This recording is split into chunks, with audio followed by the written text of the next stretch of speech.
Pasar keuangan tanah air bersiap menghadapi badai pada perdagangan awal September yang tepat jatuh pada hari ini. Kondisi beberapa kota di Indonesia masih menunggu kembali kondusif akibat aksi anarkis, demonstrasi, dan ancaman demo untuk kembali berunjuk rasa pada 1 hingga 5 September 2025. Pasar keuangan Indonesia ditutup ambruk pada pekan lalu seiring memanasnya aksi demo dan hari ini pada pembukaan juga turun hampir 3%.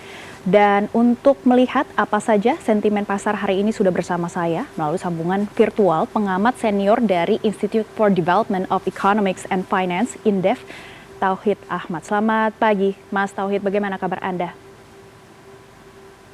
Sehat, Mbak Megi, apa kabar? Baik, salam sehat, Mas Tauhid.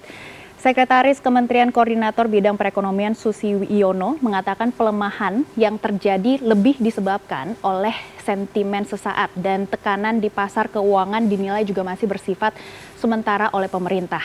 Namun di sisi lain kita juga melihat volatilitas IHSG dan juga pelemahan nilai tukar rupiah sudah mulai terasa sejak pekan lalu, hari ini juga berlanjut. Menurut Anda, indikator apa yang paling penting untuk kita awasi dalam beberapa hari ke depan? Apakah ini sekadar respons jangka pendek atau sebenarnya adalah sinyal pergeseran kepercayaan investor yang lebih serius? Ya, saya kira saya lebih melihat memang ada pergeseran ya, kepercayaan investor yang lebih serius ya terhadap beberapa fundamental ekonomi kita dalam berbagai isu. Tentu saja cerminan pelemahan IHSG maupun nilai tukar tidak mudah untuk kembali ke titik semula ya. Kemarin kita sebenarnya sudah bersyukur misalnya sebelum kejadian itu IHSG sempat mencapai 7.950, namun sekarang melemah sekitar 3%. Nah, saya kira memang ada hal-hal fundamental yang seharusnya memang perlu diperkuat oleh pemerintah untuk menjaga kepercayaan investor ya, seperti katakanlah kondisi sosial yang cukup terganggu sampai hari ini. Saya kira ini tidak bisa selesai dalam jangka waktu seminggu ya. Ini perlu hal-hal yang sangat fundamental harus disampaikan pemerintah. Kemudian juga soal kepastian hukum, saya kira ini penting berkaitan dengan problem-problem hukum yang menjadi dasar untuk kemudian pemerintah harus tindak lanjuti, termasuk juga beberapa hal yang berkaitan dengan indikator-indikator makro ya, seperti inflasi kita tahu sudah mulai naik, tetapi bukan karena faktor demand, tapi memang lebih pada bagaimana pemerintah bisa menjaga harga lebih efektif, terutama kalau kita lihat volatile food yang sudah meningkat ya 3,8, padahal kita satu sisi sudah surplus sekitar 4 juta ton terutama untuk beras, artinya persoalan tata kelola dan tata niaga yang belum selesai begitu. Nah, namun hal yang sangat kaitannya juga cukup kuat adalah formasi fiskal. Ini kan kalau kita lihat apakah formasi fiskal yang kemudian investor lihat apakah cukup bisa mendorong ekonomi kita bisa tumbuh di atas 5% atau tidak begitu. Kalau kita lihat sampai hari ini berkaitan dengan program prioritas maupun penyerapan, nampaknya ada keraguan bahwa pertumbuhan ekonomi kita bisa tumbuh di atas 5% dengan formasi fiskal yang ada, termasuk misalnya tahun depan ya, karena tahun depan nampaknya banyak hal yang cukup diragukan dengan formasi fiskal karena desain fiskalnya tampaknya belum melihat ke pro pasar ya, tapi banyak hal untuk menjaga prioritas sendiri ketimbang menumbuhkan pertumbuhan ekonomi di atas 5%. Saya kira ini titik-titik yang perlu direspon. Namun yang paling cepat tentu saja adalah menurunkan ketegangan sosial politik. Beralih dulu. Baik Mas Tauhid, jika kita bicara soal pondasi ekonomi nasional, pemerintah juga meyakini Indonesia cukup kuat untuk bertahan dari gejolak global maupun domestik. Namun bagaimana sebenarnya Anda melihat daya tahan ekonomi kita saat ini, apakah cukup kuat untuk menahan tekanan simultan dari pasar keuangan dan situasi sosial politik dalam negeri? Ya, kalau saya lihat ya dengan situasi sekarang dan juga tekanan eksternal ya, terutama dari kebijakan Trump, ya saya kira kita masih cukup positif, cukup kuat ya. Saya kira masih berada pada ekonomi kita pada level 5% meskipun agak relatif kurang sedikit begitu ya. Kalaupun ada efek misalnya global dari tekanan perdagangan melalui kebijakan tarif, saya kira memang bisa berkurang sekitar 0,1% begitu ya dari perhitungan kami dengan tarif tram baru sebesar 19% ya.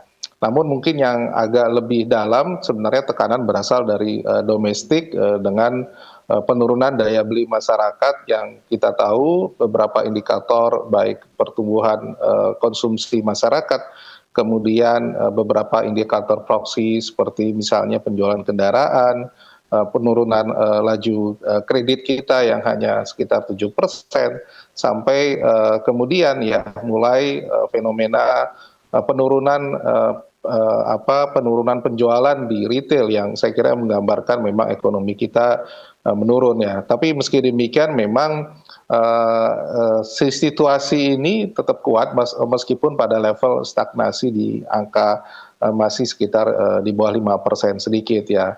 Tentu ini harus diperkuat ya dengan situasi akhir-akhir ini ya.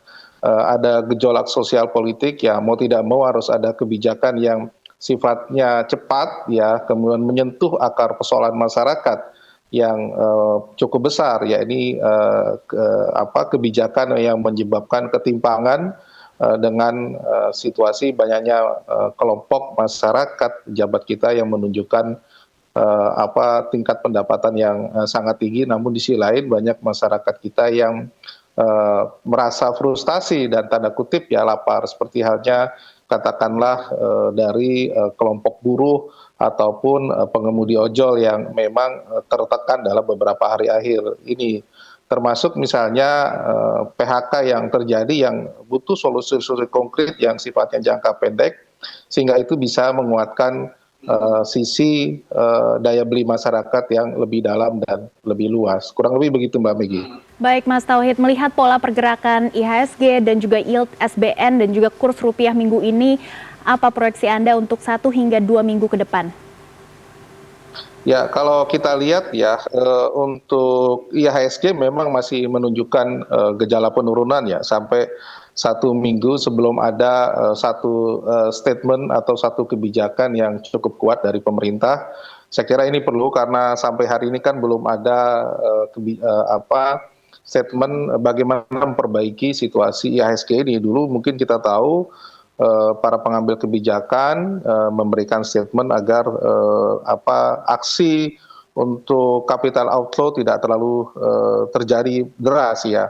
Meskipun kita lihat kalau data yang saya punya sampai 14 Agustus capital outflow kita sudah mencapai lebih dari sekitar 2 miliar US dollar ya, 2 miliar US dollar, dan itu cukup besar ya, terutama di pasar SBSN begitu ya.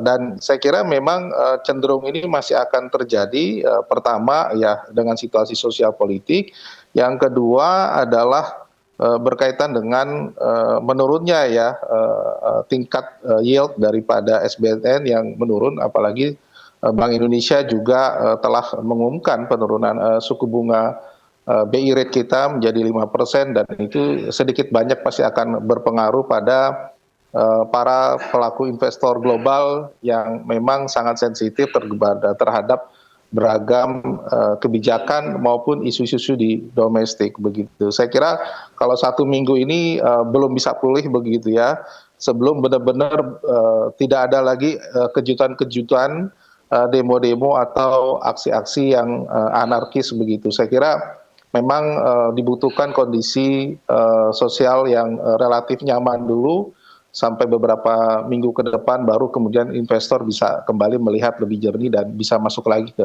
kita begitu. Baik Mas Tauhid, apakah Anda bisa memperjelas terkait dengan angka yang tadi Anda sebut, ada capital outflow yang keluar dari Indonesia ke asing sekitar 2 miliar dolar Amerika Serikat sampai dengan tanggal 14 Agustus 2025 ini, dari kapan Mas Tauhid? Ya, kalau kita lihat ini kuartal 3 ya, year to date-nya di kuartal 3 2025, artinya di bulan awal Juli sampai pertengahan Agustus, SRBI itu sekitar 3.700, kemudian Sun-nya itu positif ya sekitar 1.800, saham sekitar 179, SBSN sekitar 2,3 ya juta US dollar, totali itu sekitar average sekitar 2.000 miliar US dollar ya. Tentu ini menjadi tanda sinyal ya asing masih wait and see ya, meskipun jumlahnya relatif lebih sedikit dibandingkan kuartal 2 karena kuartal kedua ada efek kejut dari efek Trump ya. Kuartal 3 sebenarnya sudah sedikit lebih baik, tetapi dengan kejadian ini memang mereka akan jauh lebih lama untuk masuk ke kita begitu. Baik, kami akan terus memantau perkembangan perekonomian Indonesia pasca demo massal. Terima kasih Mas Tauhid sudah bergabung bersama kami di CNN Indonesia Business.